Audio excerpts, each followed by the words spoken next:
दिल्ली में है चंद्रशेखर आज़ाद रावण ने एक आह्वान पे पूरे देश को इकट्ठा कर दिया। उसके बाद जो है सरकार हिल गई। सरकार हिली यूँ कि रामलीला मैदान में चंद्रशेखर आज़ाद रावण का प्रोग्राम होना था, उस प्रोग्राम को कैंसिल कर दिया गया सरकार के द्वारा। अब इंदिरा गांधी स्टेडियम में हो रहा है दिल्ली में।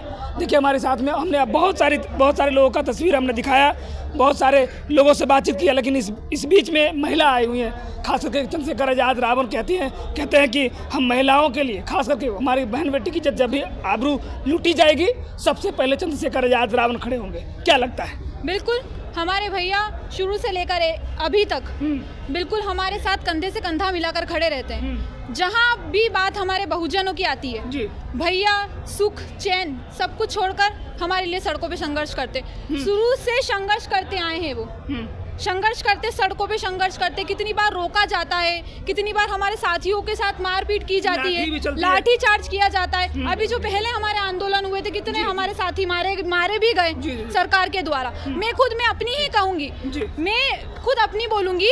मेरे ऊपर एक नहीं, दो नहीं, पूरी 3 FIR है। अच्छा, कहाँ से? मंदसौर से हूँ मैं, मंदसौर से दिव्या मालवी नाम है मेरा। मैं आजाद समाज पार्टी की जिला प्रवक्ता हूँ महिला विंग से। मैं ये कहना चाहती हूँ, मैं खुद आगे आई। मेरे ऊपर 3 FIR इसलिए नहीं है कि मैंने कोई मर्डर कर दिया है या मैंने कहीं चोरी कर दी है या मैंने किसी को जान से मार दिया। ऐसा किसी चीज के लिए मेरे ऊपर FIR नहीं है। मेरे ऊपर 3 FIR है पूरी। वो सिर्फ इसलिए है मैं अपनी आवाज हर जगह उठाती हूँ। पुलिस वाले गलत करते हैं, वो मुझे बिल्कुल बर्दाश्त नहीं होता है। जहाँ बात गलत की आती है, मान सम्मान की आती है, मैं जाकर खड़ी रहती हूँ। अभी थोड़े दिन का पहले का पूरे 12 घंटे बिना लेडीज पुलिस के मुझे जेल में रखा गया। अच्छा, बिना लेडीज पुलिस के सुहासरा थाने में पूरे 12 घंटे मुझे रखा गया।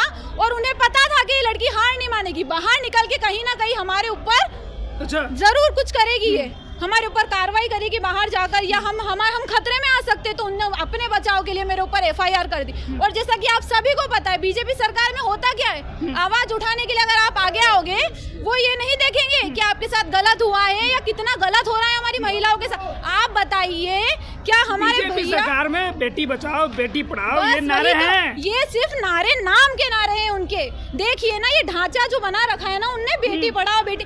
आपने देखा है कितने रेप होते हैं रोज, कितने रेप होते हैं। मोदी जी की, मैं तो ऐसा बोलती हूँ कि अपना दर्द अपन ही समझ सकता है। अगर आज मोदी जी की बेटी होती, मोदी जी की कोई बेटी नहीं है, तो उन्हें पता नहीं है बेटियों का दर्द कैसा होता है। पूरे देश की बेटी है, हमारी बेटी है, हमारी बहन है। अच्छा ठीक है, पूरे देश की बेटी उनकी बेटी है, उनकी बेटी है पूरे देश की। एक माँ बाप, मेरे पापा जानते हैं, मेरी मम्मी जानती है आज कि उनने मुझे छोटी से बड़ी करी है, इतना पढ़ा है लिखा है, कितने सपने देखे मेरी लड़की आगे जाए। और अगर मेरे साथ कुछ गलत हो जाता है तो जितना दर्द इन्हें होगा मोदी जी को होगा। हमारे देश की कितनी बेटियों का रेप हो रहा है, क्यों मोदी जी कोई सख्त कानून क्यों नहीं बनाते?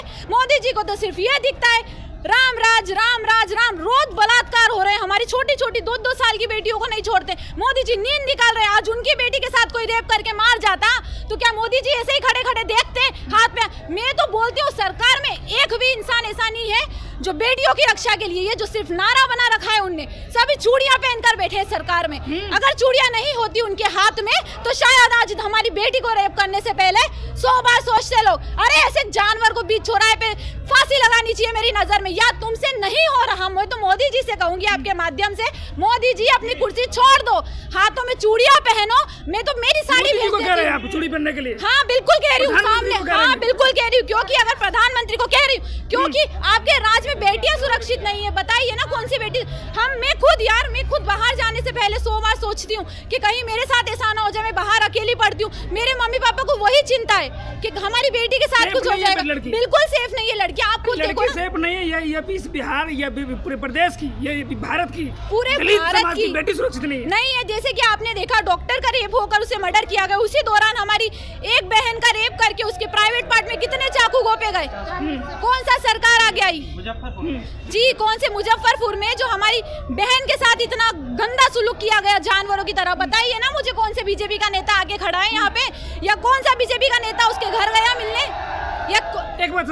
एक सवाल और है कि चंद्रशेखर आजाद रावण का रैली होना था रामलीला मैदान में, वहाँ से कैंसिल कर दिया उन्होंने। भले कहीं से भी कैंसिल करे, हम 85% और हमें उनका बाप भी नहीं रोक सकता है। अच्छा, तो उनका बाप भी हमें नहीं रोक सकता। नहीं, आपके समाज में बहुत सारे, सुनिए, जिस तरह से आप बात कर रहे हैं 85% के, 85% में बहुत सारे ऐसे नेता हैं जो चंद्रशेखर आजाद रावण का विरोध कर रहे हैं।